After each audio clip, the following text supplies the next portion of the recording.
Bismillahirrahmanirrahim. Assalamu alaikum. I am Rida Zahir and I am teaching you English grammar and composition from basics. पिछली video में हमने देखा था verb क्या होती हैं और वर्ब की कौन सी टाइप्स होती हैं। कुछ टाइप्स हमने पिछली वीडियो में डिस्कस की थी। इस वीडियो में भी हम वर्ब की कुछ मज़ीद टाइप्स को डिस्कस करेंगे ताकि आपको और अच्छे से समझ आ जाए।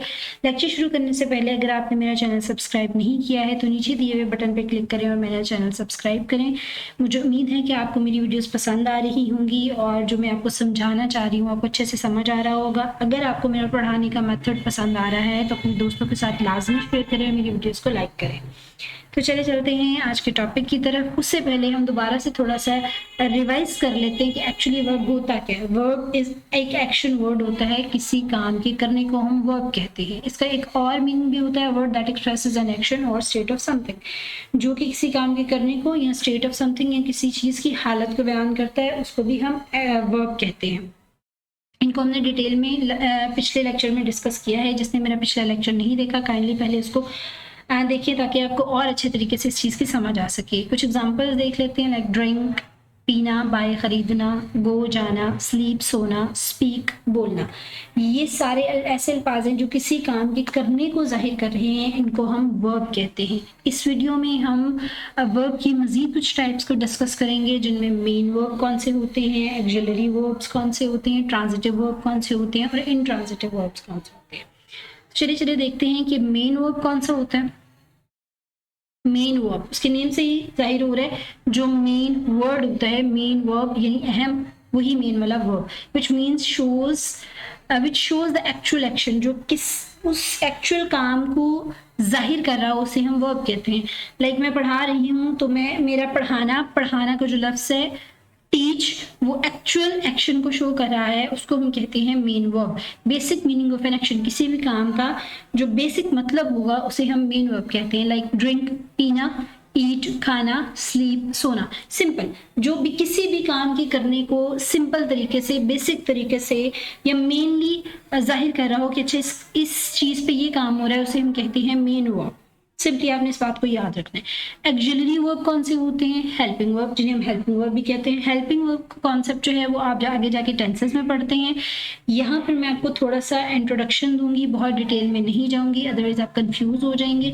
इसको बहुत ज़्यादा डिटेल में हम टेंसेस में जाके पढ़ेंगे। आपने अगर टेंसेस सीखनी हो तो आप मेरी दूसरी प्लेलिस्ट चेक कर सकते हैं, जिस इंग्लिश लैंग्वेज, जिसमें मैंने टेंसेस में बहुत डिटेल में बात की है और उसमें सारे हेल्पिंग वर्ब्स पर डिस्कस किया हुआ है।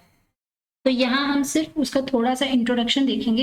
एक्चुअली एक्सिलरी वर्ब जो वर्ब की एक टाइप है वो क्या होती है, आपने बस मेन इसका एक आइडिया याद रखना है कि एक्सिलरी वर्ब कौन से होते हैं। Does not give basic meaning of an action on it's on, वो खुद ब खुद किसी भी एक्शन का अपना मतलब नहीं देते हैं। क्या करते हैं, used with the main verb to express the time of action, जो सिर्फ इस्तेमाल होते हैं मेन वर्ब के साथ। एक्सिलरी वर्ब मेन वर्ब के साथ इस्तेमाल होती है और ये सिर्फ शो करते हैं कि जो काम हुआ था, जो एक्शन हुआ था, वो किस वक्त पे हुआ था। कुछ एग्जांपल देखते हैं, जैसे इज, आर, वॉज, पर।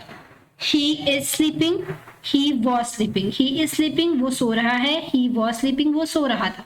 यहाँ पे ये इज हेल्पिंग वर्ब है और वॉज हेल्पिंग वर्ब है। इज हेल्पिंग वर्ब शो कर रहा है कि सोने का काम, एक्शन इन प्रेजेंट, मौजूदा दौर में हुआ है। ही इज स्लीपिंग, वो सो रहा है, जबकि ही वॉज स्लीपिंग ये जाहिर करता है कि जो काम हो रहा है वो पास्ट में होता है। इससे आपको समझ आ गया होगा, एक्सिलरी वर्ब्स ऐसे वर्ब होते हैं जो किसी भी एक्शन के टाइम को एक्सप्रेस करते हैं कि वो एक्शन किस वक्त पर हुआ था। अब ये जितने भी एक्सिलरी वर्ब्स हैं, इज, आर, एम, वॉज, वर, ये सारे इस्तेमाल होते हैं डिफरेंट टेंसेस के अकॉर्डिंग। जैसा कि आप जानते हैं 3 तरह के टेंसेस होते हैं, पास्ट, प्रेजेंट और फ्यूचर। उनके आगे फर्दर टाइप्स होती हैं।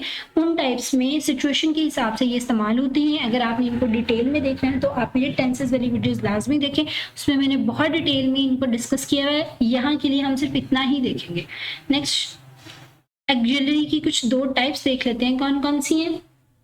एक्सिलरी वर्ब्स की 2 टाइप्स होती हैं। एक 3 प्राइमरी एक्सिलरीज कौन कौन सी होती हैं, बी, डू, हैव, और इनकी आगे फिर सब टाइप्स होती हैं। Used according to the sentence which is used, कहाँ कैसे इस्तेमाल होती है। अब इनकी जो फर्दर टाइप्स होती हैं वो टेंसेस के अकॉर्डिंग होती हैं कि हम किस टेंस में इसको इस्तेमाल कर रहे हैं। हम कुछ एग्जांपल्स देखते हैं यहाँ के लिए। I have passed the exams, I do not eat vegetable. I have passed exam, मैंने इम्तिहान पास कर लिया है या कर चुका हूँ, काम हो चुका है।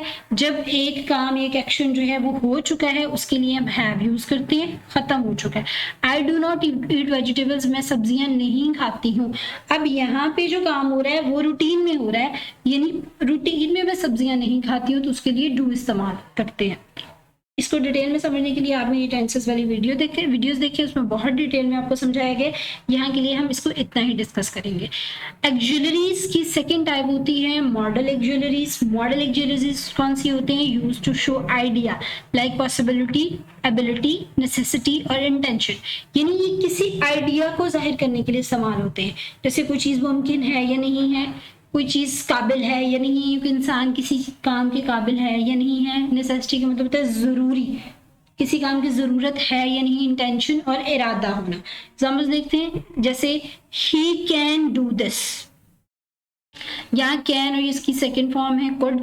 कैन, कुड सेकंड और थर्ड फॉर्म होती हैं। ये दोनों वर्ड्स वहां इस्तेमाल होते हैं जहां हम किसी चीज की एबिलिटी को शो करने के लिए, I can do this, I can teach you, I can run fast. तो ऐसी जगहों पर जहां पर एबिलिटी शो करनी हो वहां पर हम कैन या कुड को शो लिखते हैं। अगर कहीं किसी चीज की पॉसिबिलिटी को शो करना हो तो हम मे, माइट को शो करते हैं। ये सेकंड थर्ड फॉर्म्स है इनकी। और इंटेंशन यानी इरादे को शो करना हो तो हम शैल, विल या वुड का इस्तेमाल करते हैं। और अगर किसी चीज की जरूरत को शो करना हो या जरूरी ये शो करना हो कि ये काम बहुत जरूरी है, उसके लिए हम शुड या मस्ट का इस्तेमाल करते हैं। ये डिफरेंट टाइप्स की मॉडल एक्जुलरीज हैं जो किसी काम की पॉसिबिलिटी को या उसके अहलियत को या उसकी ज़रूरत को या ज़रूरी होने को या इरादे को शो करें, उनको हम मॉडल एक्जुलरीज कहते हैं। चलते हैं थर्ड टाइप की तरफ। थर्ड टाइप है हमारे पास ट्रांजिटिव वर्ब। ट्रांजिटिव वर्ब कौन से होते हैं? That requires an object in a sentence for its complete meaning. ऐसी वर्ब्स जिनको कंप्लीट करने के लिए ऑब्जेक्ट की जरूरत होती है, कंप्लीट मीनिंग के लिए, उन्हें हम ट्रांजिटिव वर्ब कहते हैं। मैंने आपको पहले भी पीछे बताया था, अगेन बताती हूँ। सब्जेक्ट के मेन तीन पार्ट्स होते हैं, एक होता है सब्जेक्ट, एक होता है ऑब्जेक्ट और एक होता है वर्ब। ऑब्जेक्ट होना जरूरी नहीं है, अगर ऑब्जेक्ट नहीं हो तब भी अगर मीनिंग कंप्लीट हो रहा है तो वो एक सेंटेंस होता है और उसको हम क्लॉज भी कहते हैं। जब हम क्लॉज को डिस्कस कर रहे थे तो उसमें काफी डिटेल में ये चीजें डिस्कस की थी। फॉर एग्जाम्पल अगर हम कहते हैं शी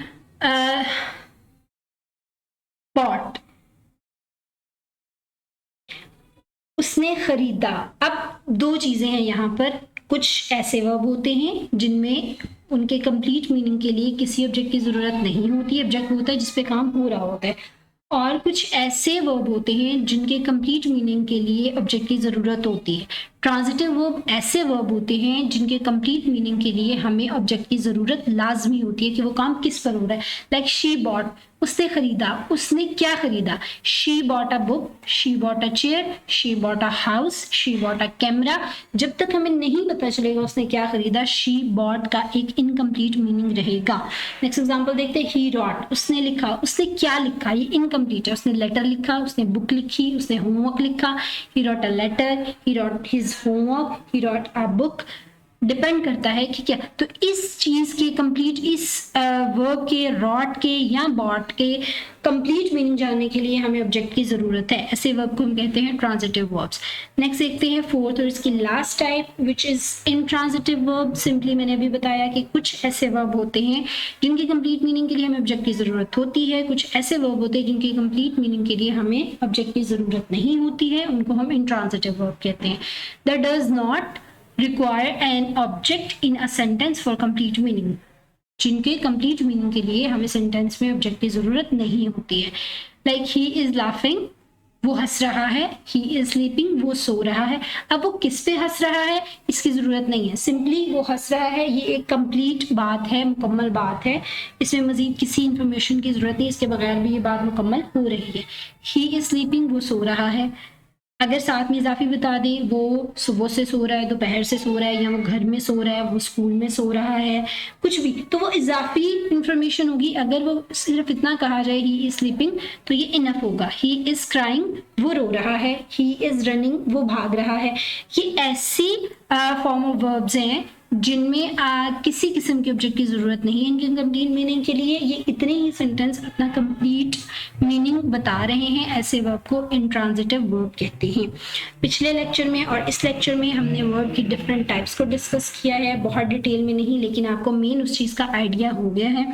कुछ यहाँ पे हमने आप कह लें कि डिस्कस नहीं किया है, जिन चीज़ों के हमें आगे जाके टेंसेस में ज़रूरत है। अगर मैं यहाँ आपको समझाती तो आप कंफ्यूज होते। उन चीज़ों को समझने के लिए किस तरह के वर्ब होते हैं, वो हेल्पिंग वर्ब भी हम कहते हैं, उनको हम टेंसेस में जाके इस्तेमाल करते हैं। वहाँ ज़्यादा अच्छे से आपको उनका मीनिंग भी समझ आएगा और कहाँ कैसे इस्तेमाल करना है इस चीज़ की भी समझ आएगी। अगर आप डिटेल में समझना चाहते हैं तो आप मेरी इंग्लिश लैंग्वेज टेंसेस की जो प्लेलिस्ट है उसे लाजमी वॉच करें। उसमें बहुत डिटेल में समझाया गया और बहुत अच्छे से आपको समझ आएगी।